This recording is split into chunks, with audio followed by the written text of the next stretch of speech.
If you're an author or plan to be one, get excited because this podcast is for you. Book Marketing Mentors is the only podcast dedicated to helping you successfully market and sell your book. If you're ready for empowering conversations with successful marketing mavens, then grab a coffee or tea and listen in to your host, international best-selling author Suzanne Friedmann. Welcome to Book Marketing Mentors, the weekly podcast where you learn proven strategies, tools, ideas, and tips from the masters. Every week, I introduce you to a marketing master who will share their expertise to help you market and sell more books. Today, my special guest is Suzanne Tregenza Moore. Suzanne helps rising thought leaders and nonfiction authors focus on revenue and thought leadership status. Since leaving her six-figure job, Suzanne has employed her MBA in marketing and entrepreneurship to support clients with strategy, marketing, technology, delegation, and mindset. Clients describe her as invaluable and a gentle butt kicker. She's the best-selling author of Hang On Tight, Learn to Love the Rollercoaster of Entrepreneurship. And she's also the host of the podcast All Things Authopreneur. Suzanne, it's an absolute pleasure to welcome you to the show, and thank you for being this week's guest expert and mentor. Thank you so much for having me, Susan. I'm delighted to be here. Well, the tables are turned because I know you interviewed me a few months ago, and we just had so much fun together. So I was like, we got to get you on the show. And I know that you have sort of a different twist for authors when it comes to helping them market their nonfiction book. Talk to us about that special little twist that you have. Thank you so much for asking. You know, Susan, I became an author myself after many years of being an entrepreneur. And one of the things that I realized once I had become an author was that the messages that I wanted to share when I was interviewed or if I was speaking got a little bit muddled for me. And the reason for that was I started to think of everything as marketing my book. And if you're being interviewed on a podcast, if you're being interviewed anywhere else, you want to mention the book, of course. It is what raises people's esteem of you. But what you really want to be guiding people to is thinking about all the knowledge you have and you share that you charge people a lot more for than the cost of the book. Because the book, as any author knows, once they've had their book out for a while, I always say you're not going to make the mortgage payments because of book royalties. You're going to make the mortgage payments based on the other things that you sell. Absolutely. I mean, in fact, I just had this conversation this morning with a gentleman, and we talked about the fact that you're not going to get rich on the book. However, the book is a great big fat business card that's going to open doors. I love the fact that you talk about your knowledge, because that thought leadership, that knowledge that you poured into the book, now it's time to reveal that and focus on that. And obviously, as you said, yes, mention the book, but people aren't going to hire you necessarily because you wrote the book. They're going to hire you because of your thought leadership. So let's dig deeper into that thought leadership and how on a podcast do you start sort of showing people that you have all this knowledge? Often as nonfiction authors, you're invited onto the podcast because you have a book. And therefore, the host is going to ask you questions, often in the vein of, and tell me about this part of your book or that part of your book, or why did you write the book? What you want to be doing is directing the attention from the book to that knowledge that you have and that you employ in perhaps coaching services, consulting services, courses that you sell or run, events that you invite people to where you transfer this knowledge. The book is usually the way that you condense all that information and share it with people. And you can say, well, this is my way of reaching all the people that would not be able to work with me directly and to impart my knowledge to them. But you want to make sure that you're always showing there's so much value in working with you personally that the book is kind of the invitation to learn more about that, if that makes sense. It certainly does, because as we said, you've poured the knowledge into the book. The book is, yes, it's a tangible piece, but so many authors want to hide behind that. And they're fearful of even sharing that knowledge and thinking, well, I wrote this book, so hey, just because I wrote this book, you're going to want to hire me, come and have coaching or training with me. Talk to us about that fear factor of maybe hiding behind the book. I think a lot of entrepreneurs, one of the reasons that many struggle has a lot to do with fear. And there's so many different kinds of fear, but one of those fears is being seen, really truly seen by people, putting yourself out there, and that internal, oh my gosh, I feel like a fraud in the knowledge that I have. For example, everyone that I work with, usually when their book is coming out or when they're preparing a book, they'll say, well, it's not like my information is so unique. It's just that I have a different take on it. And I'll say, but there are the people that don't know this information yet. There are always people that are ahead of you on any trajectory. A neurosurgeon who's been working in the field for 30 years still has things to learn from the person who's been a neurosurgeon for 45 years, right? No matter where you are in your presentation of your book and your skills, there's always that sense of, I might not be good enough. And I think a lot of authors then put the book out there, but as you say, try to hide behind it instead of really pushing. And by the way, I have all this knowledge and you can hire me for my services and obviously spend a lot more money than a book, right? And I think a lot of this comes in terms of the preparation, because if you're going to want to be on podcasts, there's a certain amount of preparation in order that you can direct the host to be asking you more the kinds of questions that you want so that you can share that knowledge. Give me some idea of preparation for getting the most out of your podcast interview. Absolutely. Well, certainly, if you're working with a host that you know, you can share what it is you're trying to get across ahead of time. However, if you're not, there are other options as well. You can always have a list of questions and answers. And I recommend offering the questions and the answers, because if you just send a list of questions that they may or may not use, they don't know what they're getting for the answers. But if you send the answers as well, then they'll understand the flow of the anticipated conversation, and they can kind of decide what's best for their audience and what's going to serve their audience.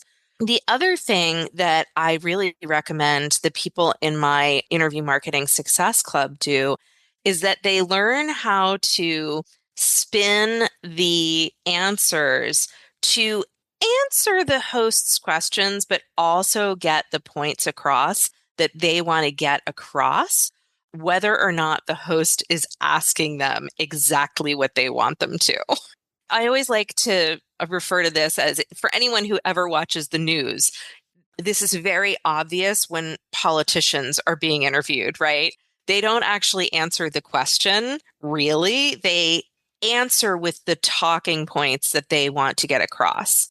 Now, I don't recommend to your listeners that they do this in as obnoxious a way as most politicians do, but I do recommend that they take the time to learn the skill of receiving a question and weaving the message they really want to share into their answer to almost any basic question.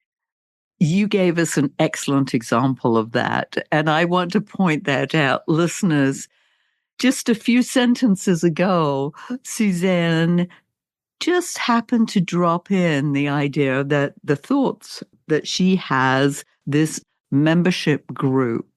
And I was like, brilliant.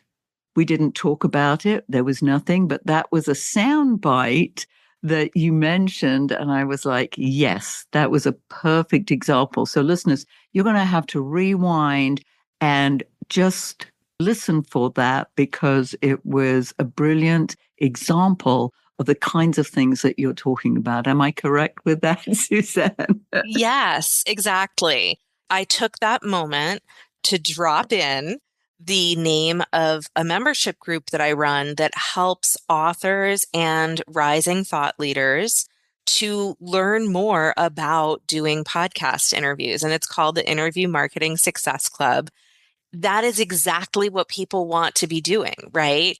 You want to be answering a question, but mentioning something that hopefully perks people's ears up as they're listening and gets them thinking, I wonder what that is. I want to learn more about that. I wonder how I could be a part of that. We all have those things that we're doing. And I think what many, particularly nonfiction authors, forget to do is that, because instead what they're focused on is buy my book, buy my book, buy my book. And that isn't necessarily the best message they can be sharing, even though, of course, we'd all like to sell more books. Yes. And with a speaking engagement, there's no reason why everybody in the audience shouldn't have a copy of your book. They're buying you, and the book is just part of the package. It's not the package. However, you can create training programs and all sorts of other products from your book. But the Yes. fact is that you are not your book. No, you're not. You're not. And interestingly, I don't know why this just perked up in my head, but there are a lot of people that are thought leaders and they've written books, and the books share a lot of information about that individual's experiences and teach things, but they're not directed to a specific program or solution. Then there are the books that are essentially written in complete alignment with a course or a product or an offering. And you can use them both in different ways as an author who's marketing him or herself, but it is important to know which your book is and how to use it so that you are actually using it to leverage your, I'm going to say, impression of increase and the esteem that people give you for being an author, and getting them to think about working with you in a more revenue generating way than your book. Because as we said earlier, that doesn't pay the mortgage. I love that phrase, impression of increase. I think that's one of those phrases that pays, as one of my NSA colleagues would talk about. I love that. Yes, I mean, you want to make an impression so that you can increase your impact and your reach. And doing podcast interviews is just such a wonderful way to do it. It Yes, and I really know, is. Yeah. yeah, I know you and I were chatting a little bit before the interview, and I mentioned that I get pitched, and we both get pitched so much because we have these podcasts, and PR agents think that, okay, you're talking about books. Just because my client has written a book, you're going to absolutely want to interview him or her. And I was like, no. Do you know Right. what this podcast is about? Right. Yeah. It is interesting because we both have podcasts that are about authorship. But yeah, that doesn't mean any author is the right fit for our audience. Because if they're talking about, for example, my listeners are much more entrepreneurial focused, and usually they have a very entrepreneurial business. Well, having someone on to talk about highly corporate strategies because they've written a book on it, not a good fit. Not a good fit at all. Right? Yeah. You've got a best-selling book. We've hardly talked about it because for this conversation, it's not that relevant. However, the book is chock full of incredible information, and I highly recommend listeners to buy it. However, that's not the topic of conversation. Not today. No. Not today. Maybe No. another time. Maybe another time. Maybe another book. I don't know. We'll see. Yeah, you've got to be writing one now of this incredible process you have of having people, how they can do their best on a podcast. What is that call to action, let's say, that soundbite that you say, you must bring this up? What might that be in a podcast interview? In a podcast interview, what you really are trying to do is take someone from a listening mode. They're probably listening because they learn on this podcast. They get little tidbits that they add to their knowledge base, right? What you want to be doing is giving them enough of a tidbit that they say, I really want to learn more from this person. I want to understand who she is and what she does and receive some of this knowledge that she has to share. Yes, of course, you can direct someone to your book, but that means they actually have to make a purchase to gain any of your knowledge. I always recommend to people that they also have a free lead magnet gift, whatever you want to call it. There are a million names for it, right? That they are offering to people. And that lead magnet should be very directly tied to the things that they teach or consult on in their larger revenue generating program. You want people to come into your list, come into your sphere, and you want them thinking about working with you in something that makes you money more than, again, your book. Now, if you've done your book right, your book will also have lead magnets in it. Anytime I am working with an entrepreneurial nonfiction author, I'm encouraging them to put things in their book as enhancements and as supplements to the reading material that the reader will have to go to a website and opt in order to download, and that it will enhance the knowledge that they're getting for the book.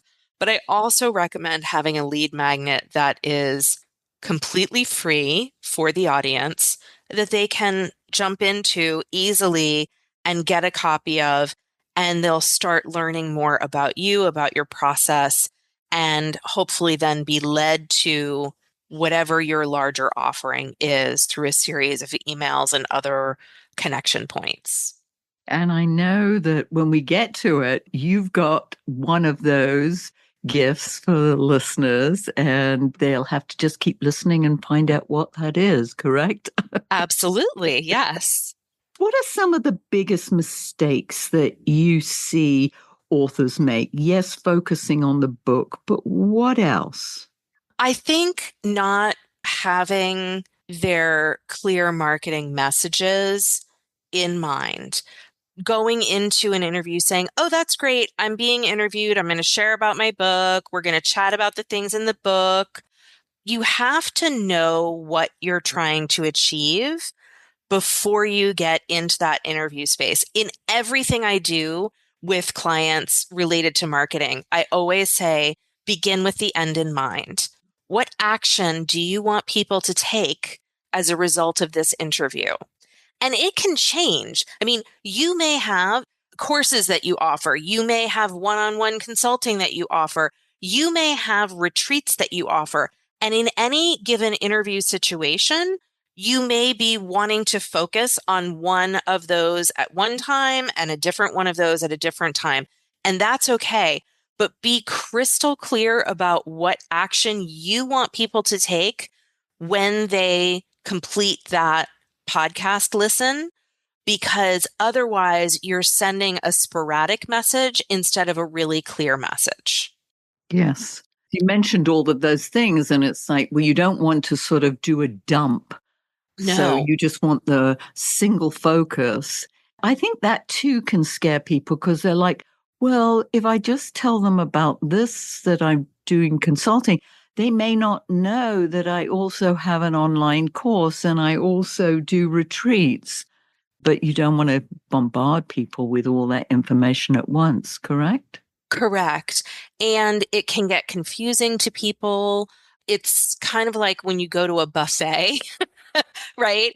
And if you go in and you're kind of crystal clear, say it's a Chinese buffet, right? And you're like, man, I love those dumplings. Boy, I'm going in, I'm going to have some dumplings. I'm going to fill up on dumplings. And then you get there and you're like, oh, but look at this lo mein and look at this other chicken thing. And then you only end up having a couple of dumplings because you filled your plate with everything else. And then you leave and you go, that other stuff wasn't so great. I should have had more dumplings, right? It's just, we can get overwhelmed with choices. When you are clear about what you are talking about, then you narrow the focus and you're more likely to attract the people who are interested in that one thing than you are to attract people when it's more of a soup of things, if that Oh, makes sense. it certainly does. And this experience that I had when I first moved to this country, my son was 2 years old. I needed laundry detergent. And coming from England, I had a certain brand in mind. I went to a supermarket that was close by. I think it was a Pathmark. Mm-hmm. And we were in New Jersey at the time. You probably know that coming from New Jersey. Yes. There's this aisle full of detergents, and Yes. I just didn't know one from the other. It brought me to tears. I was just so overwhelmed. I had to leave and come back with a recommendation from somebody because I just was so overwhelmed with the choices. This is what American supermarkets are getting worse and worse. The choices are unbelievable. Oh my Yeah. goodness. Thank goodness you didn't end up in a Costco, right? You would have Yeah, been like, that's right. I was thinking of that they're getting yeah, bigger and bigger. And the more and absolutely. more choices, it's just overwhelming. And when you come from overseas and you see this and you're not used to it, I mean, now in England, they've copied the American style. But if you're not used to all of those choices, it just throws you into complete tears. Absolutely. Yeah. Choices can be overwhelming. It is your job as the interviewee to simplify the message so that the listener comes away with a really clear message from the interview. And think about it, whenever you're being interviewed, particularly on a podcast, most people are listening to these when they're out walking, when they're exercising, when they're driving their car. They're not sitting at a desk saying, oh, I really want what she's selling. I want to go investigate her. No, they're doing their thing, and you have to give them something that's super memorable and super easy and not a pea soup of too many options. So this is this great segue, Suzanne, into telling us how we can get hold of you and this incredible gift that you have for our listeners. Well, thank you so much. I have a gift that I call podcast prowess, and it is essentially a little mini course on things that I teach in my larger offering, Interview Marketing Success Club. It really helps you narrow down your messaging and think about what it is you're trying to communicate when you are interviewed. And if anyone would like to get a hold of it, they can head to suzannetmarketing.com/podcast prowess. Beautiful. And like you said, people aren't sitting there pen in hand. So link will be in the show notes, listeners. Don't worry if you missed it. That's a great gift. Thank you so much. Oh, thank you. Thanks so And much for having me. oh, yes. And we're not going to let you go that quickly because we always ask our guests what their golden nugget is, their words of wisdom that they'd like to leave the audience. What are yours? My golden nugget is that if you are an independent business owner who's written a book or you're thinking about writing a book, if you're an independent business owner, most likely, similar to me, you have had a lot of ups and downs in your business. I want to encourage your listeners to give yourselves grace around the ups and the downs, particularly the downs, because we are only capable of what we are capable of. And things happen that derail us in life. And it is okay to not be able to work at the same level that you normally can when you have normal, healthy energy. I encourage your listeners to accept themselves when they have these moments and then to get up and brush themselves off and keep going, because it can be so detrimental to us mentally when we quote unquote let things go, but sometimes we just need to. So that is my golden nugget.